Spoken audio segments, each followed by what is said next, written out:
It's time again for Talking Trade, sponsored by MMAC's World Trade Association and Michael Best Strategies.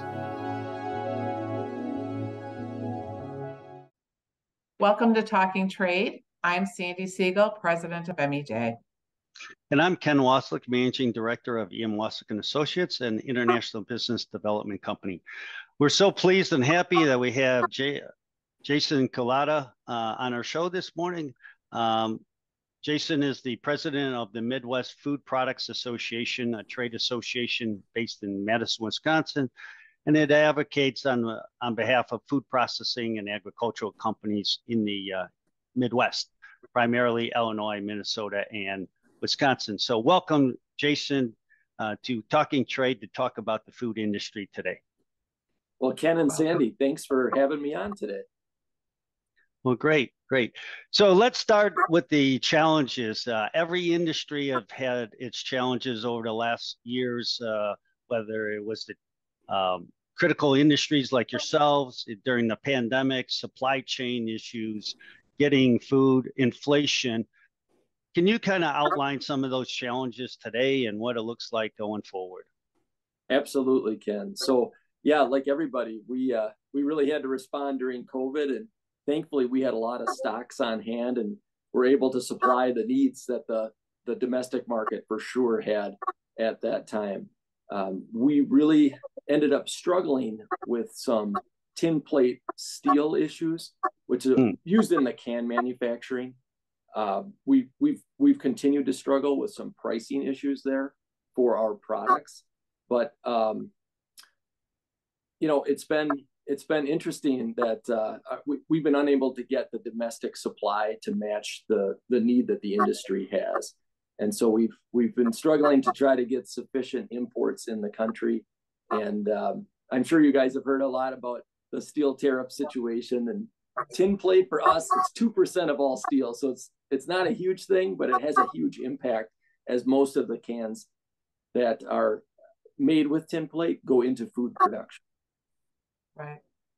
Yeah, I'm certainly, familiar with a lot of industries impacted by the steel and aluminum tariffs, unfortunately.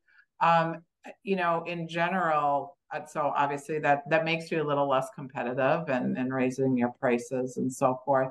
Other issues, on where you stand with foreign competition. I know there's other drivers that, perhaps are a challenge for the food industry with foreign competition. Can you talk about that a little bit, and how they are impacted by that?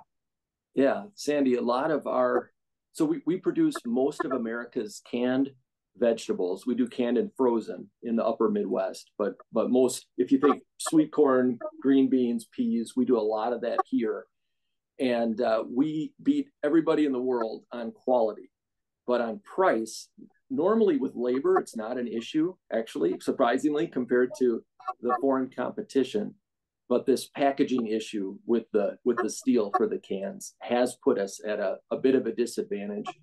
And now we're starting to see increase in the amount of foreign product sold at American retailers in this space. And so that's been disappointing to see. I know sweet corn is up like over 200% the last 4 years, for example. And green beans, we've seen over 50% increase in foreign product that's sold domestically. But these things ebb and flow, and we're sure hopeful that we're going to get a chance to compete fairly again. Yeah, good. That's that. Well, like you said, Jason, every industry is having inflationary pressures, and there's foreign competition across the world. It's kind of interesting to me that this foreign competition has a benefit price-wise, because heavy goods, as Sandi knows, and heavy goods that you actually have low value, heavy goods are very expensive to ship. And that's interesting that you say that, foreign competition in canned vegetables that are relatively grown locally here, it's getting a market penetration at the grocery store. Ken, it's crazy.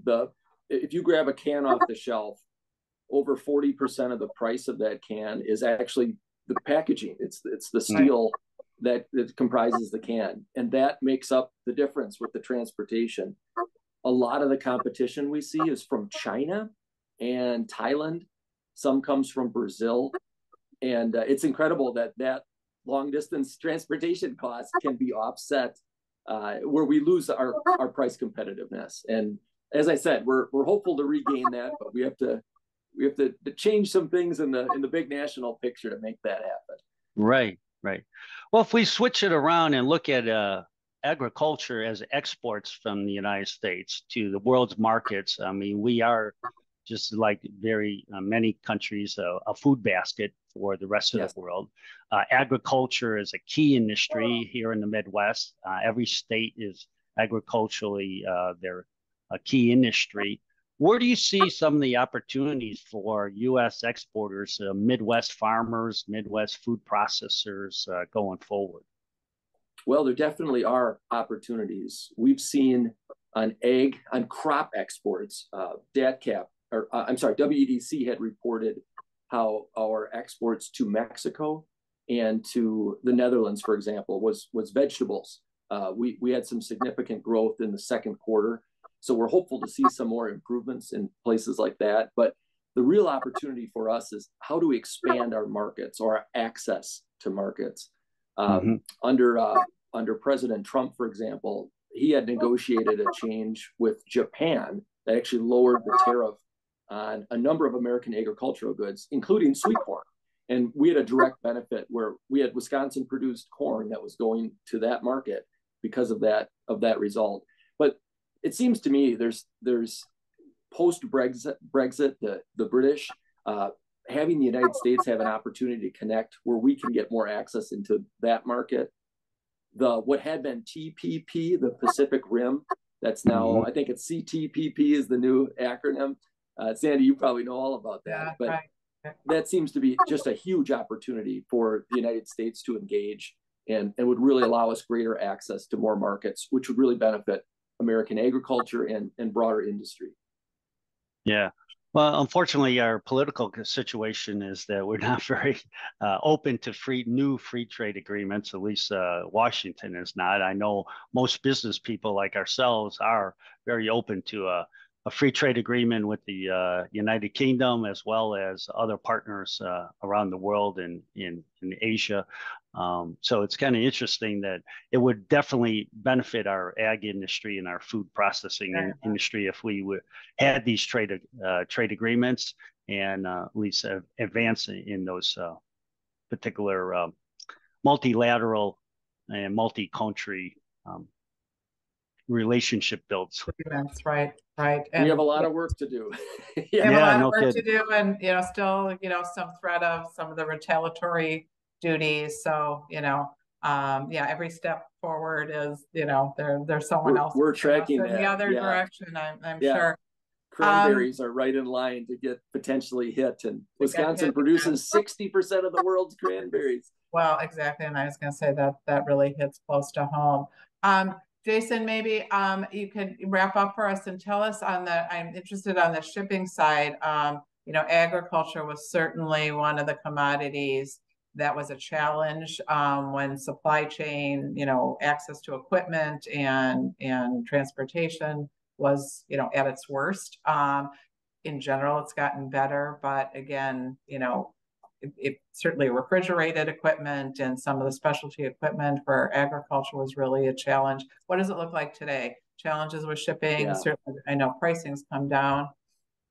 Right. Yeah. A lot more favorable environment than what we had. We actually had a group of supplier companies to our processors who were asking me about forming a shippers association to try to contain prices, have equipment availability and turns that would be, held within the industry. And thankfully, we've been able to see a lot of relief in that area. I'm excited. We have a company, Chippewa Valley Bean, that does a lot of exporting. You may have talked about the new shipping lane they created out of Duluth, where they literally will load a full ship. It's smaller size to fit through the Welland Canal, but service to Antwerp from Duluth. And there's new opportunities like that. We're seeing intermodal containers. In Wisconsin itself, we still need some more capacity, especially Sandi and I have talked about Milwaukee and Green Bay, and there's continues to be shipper interest in figuring that out. But we've seen in the Minneapolis area, first of all, New Richmond, Canadian National had built a new terminal to serve a containerized freight, which is great. First time that railroad has entered that market. Union Pacific had a small operation they started with for an intermodal yard westbound, and now they've expanded it. They've taken over additional land next door, which is just great to create that capacity. Of course, we have a lot of food, a lot of product, food and beyond that ships coming out of that area, whether it's Texas or California. So those are just really good opportunities for us to keep growing those types of options. And we just got to get them here in Wisconsin. That's right. Just a little closer to home. Yeah, big advocate for that. Jason, thank you for joining us. And some challenges, but it sounds like things are looking up, and some opportunities out there for the food industry, which obviously is so important to all of us here in Wisconsin. Terrific. Well, Sandy, thanks for having me on. For joining us. Yeah. Thank you, Jason. Thanks.